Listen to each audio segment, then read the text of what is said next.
வணக்கம். பிஎம் மணி சேனல் உங்களை அன்புடன் அழைக்கிறது. பிஎம் மணி சேனலிலிருந்து உங்கள் துரைவேலு கிருஷ்ணசாமி. இந்தியாவில் முதலீடுகளின் வகைகள், அவற்றில் எப்படி முதலீடு செய்வது? முதலீடு செய்வது பலரை அச்சுறுத்தும். சந்தையில் பல வகையான முதலீடுகள் இருப்பதால் உங்களுக்கான சிறந்த முதலீட்டு விருப்பத்தை கண்டறிவது கடினமாக இருக்கும். இருப்பினும் பல்வேறு வகையான முதலீடுகளை நீங்கள் புரிந்து கொண்டால் நீங்கள் சிறந்த நிதி முடிவை எடுக்கலாம்.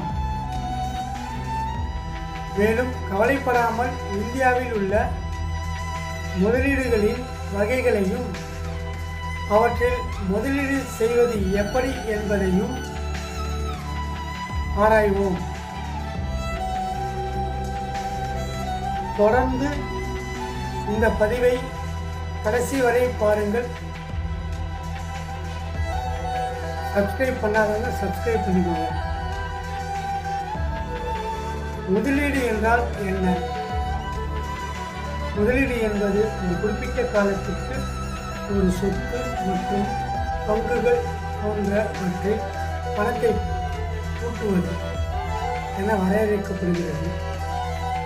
முதலீடுகள் எதிர்காலத்தில் பணத்தை உருவாக்கவும் அதிகரிக்கவும் செய்யப்படுகின்றன. உதாரணமாக, கணக்கியலில் நீண்ட கால சொத்துக்களை வாங்குதல் மற்றும் விற்பது பெரும்பாலும் முதலீடு என்று அழைக்கப்படுகிறது. இப்போது இந்தியாவில் பல்வேறு வகையான முதலீடுகளை பார்ப்போம். இந்தியாவில் 10 வகையான முதலீடுகள் மற்றும் அவற்றில் முதலீடு செய்வது எப்படி என்பதை பற்றி பார்ப்போம். நீங்கள் தேர்வு செய்யக்கூடிய பல்வேறு வகையான முதலீடுகள் உள்ளன. 1. பங்குகள். பங்குகள் என்று அழைக்கப்படும் பங்குகள் எளிமையான முதலீடுகளில் ஒன்றாகும். நீங்கள் பங்குகளை வாங்கும்போது ஒரு குறிப்பிட்ட நிறுவனத்தில் உங்களுக்கு சமமான பங்கு கிடைக்கும். உதாரணமாக, ரிலையன்ஸ், டாடா, ஆப்பிள், ஃபேஸ்புக் போன்ற பங்கு முதலீடுகள் மூலம் உங்களுக்கு பிடித்தமான மற்றும் நம்பகமான பிராண்டுகளை உங்கள் போர்ட்ஃபோலியோவில் வைத்திருக்கும் வாய்ப்பை பெறுவீர்கள். அவற்றில் முதலீடு செய்து பங்குகளின் விலை உயரும் வரை காத்திருந்து பின்னர் அவரை விற்று லாபம் ஈட்டலாம். குறிப்பு: மதிப்பும் குறையக்கூடும் என்பதால் பங்குகளில் ஆபத்து இருப்பதையும் ஒருவர் பார்க்க வேண்டும். எனவே ஒருவர் கவனமாக முதலீடு செய்து நிலைமையை மதிப்பிட வேண்டும். அடுத்து 2. பத்திரங்கள். ஒரு பத்திரம் என்பது ஒரு முதலீடு ஆகும். அதில் ஒருவர் எந்த ஒரு அரசாங்க நிறுவனத்திற்கும் அல்லது வணிகத்திற்கும் கடன் கொடுக்கிறார். நிறுவனங்கள் பல்வேறு வகையான கார்ப்பரேட் பத்திரங்களை வெளியிடுகின்றன. மேலும் அரசாங்கம் முனிசிபல் பத்திரங்களை வெளியிடுகிறது. பத்திரத்தின் முதிர்ச்சிக்கு பிறகு வட்டி செலுத்துதலுடன் அசல் தொகையை ஒருவர் திரும்ப பெறுகிறார். பங்குகளுடன் ஒப்பிடுகையில் பத்திரத்தின் வருவாய் விகிதம் குறைவாக உள்ளது என்பதை கவனித்துக் கொள்ள வேண்டும். அடுத்து 3. பரஸ்பர நிதிகள், மியூச்சுவல் ஃபண்ட்ஸ். பரஸ்பர நிதிகள் தொழில்முறை நிதி மேலாளர்களால் நிர்வகிக்கப்படுகிறது. அவர்கள் சந்தைகளை கண்காணிக்கின்றார்கள், பரஸ்பர நிதிகளை உருவாக்குகிறார்கள், அவற்றை நிர்வகிக்கிறார்கள் மற்றும் தேவைப்படும் போது அவற்றை மறுசீரமைக்கிறார்கள். முதலீட்டாளர்களின் குழுவிலிருந்து ஒரு மியூச்சுவல் ஃபண்ட் புல் ஃபண்டுகள் மற்றும் நிதி ஆணையின்படி பணம் பல்வேறு தேர்ந்தெடுக்கப்பட்ட பத்திரங்களில் விரிவாக முதலீடு செய்யப்படுகிறது. முதலீட்டாளர்கள் முதலீட்டிற்கு ஈக்விட்டி, பேலன்ஸ்டு மற்றும் டெட் ஃபண்டுகளுக்கு இடையே தேர்வு செய்யலாம். ஒருவர் சிப் முறையான முதலீட்டு திட்டங்கள் என்று அர்த்தம். ஒருவர் சிப் மூலமாக பரஸ்பர நிதிகளில் முதலீடு செய்யலாம்.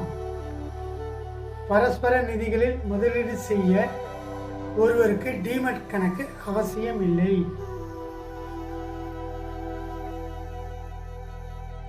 மியூச்சுவல் ஃபண்டுகளில் முதலீடு செய்வதற்கு நம்பகமான தளத்தை நீங்கள் தேடுகிறீர்களானால் அல்லது பங்குகளில் குறைந்த ரிஸ்க் வெளிப்பாட்டை தேடுகிறீர்களானால் நீங்கள் நிஃப்டி 50 மற்றும் நிஃப்டி நெக்ஸ்ட் 50 இண்டெக்ஸ் ஃபண்டுகள் உங்கள் முதல் தேர்வாக இருக்க வேண்டும். மேலும் விவரம் அறிய www.alwaysforyou.in என்ற வெப்தளத்தை பார்வையிடவும். மியூச்சுவல் ஃபண்ட் முதலீடுகள் சந்தை அபாயங்களுக்கு உட்பட்டவை. திட்டம் தொடர்பான அனைத்து ஆவணங்களையும் கவனமாக படிக்கவும். அடுத்து 4. பொது வருங்கால வைப்பு நிதி, அதாவது PPF. பொது வருங்கால வைப்பு நிதி PPF பாதுகாப்பான முதலீட்டு விருப்பங்களில் ஒன்றாகும். PPF என்பது அரசாங்கத்தால் ஆதரிக்கப்படும் ஒரு முதலீட்டு விருப்பமாகும். ஒரு தபால் அலுவலகம் அல்லது வங்கி கணக்கை திறப்பதன் மூலம் ஒருவர் PPF-இல் எளிதாக முதலீடு செய்யலாம். குறைந்தபட்சம் கணக்கை தொடங்க ஒருவர் ₹100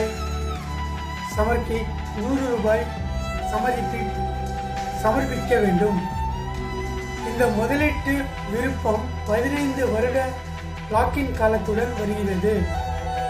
PPF மீதான தற்போதைய வட்டி விகிதம் ஆண்டுக்கு 7.10% ஆகும். அடுத்து 5. Real estate. ரியல் எஸ்டேட்டில் முதலீடு செய்வது என்பது வழக்கமான வாடகை வருமானத்தை ஈட்ட ஒரு வணிகம் அல்லது குடியிருப்பு சொத்தை வாங்க வேண்டும் என்பதை குறிக்கிறது. ஒருவர் அதிக பாராட்ட விகிதத்தை பெற விரும்பினால் எளிய மேம்படுத்துதல்கள் உங்கள் சொத்தின் சந்தை மதிப்பை அதிகரிக்க உதவும். 6. நிலையான வைப்பு ஃபிக்ஸட் டெபாசிட்.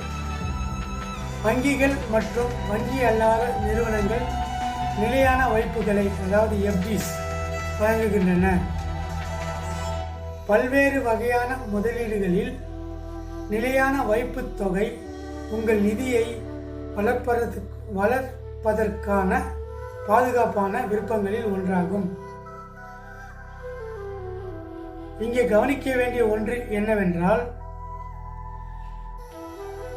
முன்கூட்டியே திரும்ப பெறுவது அபராதத்திற்கு வழிவகுக்கும். நிலையான வைப்பு என்பது ஆபத்து இல்லாத முதலீட்டு விருப்பமாகும். இது உங்கள் நிதிகளை படிப்படியாக அதிகரிக்க உதவுகிறது. அடுத்து 7. தேசிய ஓய்வூதிய அமைப்பு, NPS, நேஷனல் பென்ஷன் ஸ்கீம்.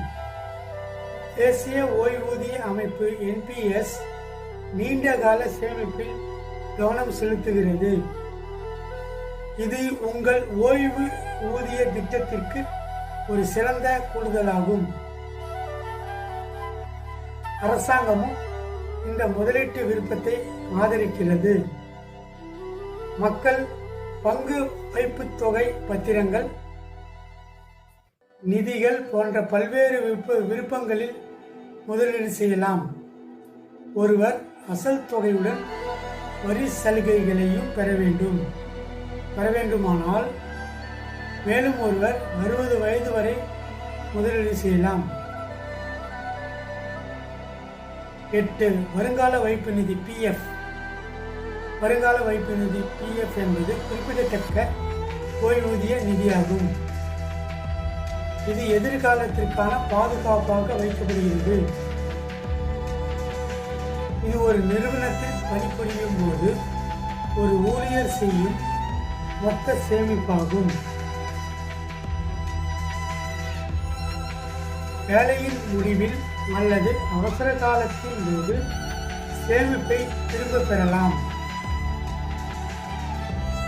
அடிப்படை சம்பளத்தில் 12% வருங்கால வைப்பு நிதியில் சமர்ப்பிக்கப்படுகிறது.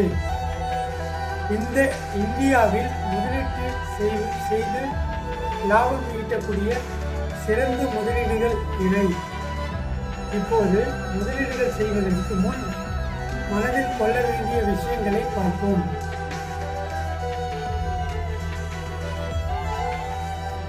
இதையும் பதியுங்கள். சம்பளம் பெறும் ஊழியர்களுக்கான 10 சிறந்த வரி சேமிப்பு முதலீடுகள். முதலீடு செய்வதற்கு முன்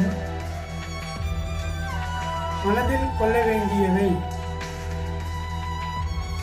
இது போன்ற நிதி சம்பந்தமான சந்தேகங்களுக்கும் நிதி சம்பந்தமான கருத்துக்களை அறிவதற்கும் VM மணி யூடியூப் சேனலை சப்ஸ்கிரைப் செய்யவும். அதுவும் மட்டுமில்லாமல் www.alwaysforyou என்ற வெப்தளத்திலும் அனைத்து கருத்துக்களையும் நாங்கள் பதிவிடுகிறோம். அதன் மூலமாகவும் நீங்கள் நிறைய கருத்துக்களை தெரிந்து கொள்ளலாம். இந்த வீடியோவை பிடித்திருந்தால் லைக் செய்யவும், சப்ஸ்கிரைப் செய்யவும். நன்றி, வணக்கம். மீண்டும் அடுத்த பதிவில் சந்திக்கும் வரை உங்களுடன் விடைபெறுவது உங்கள் துரைவேலு கிருஷ்ணசாமி. நன்றி, வணக்கம்.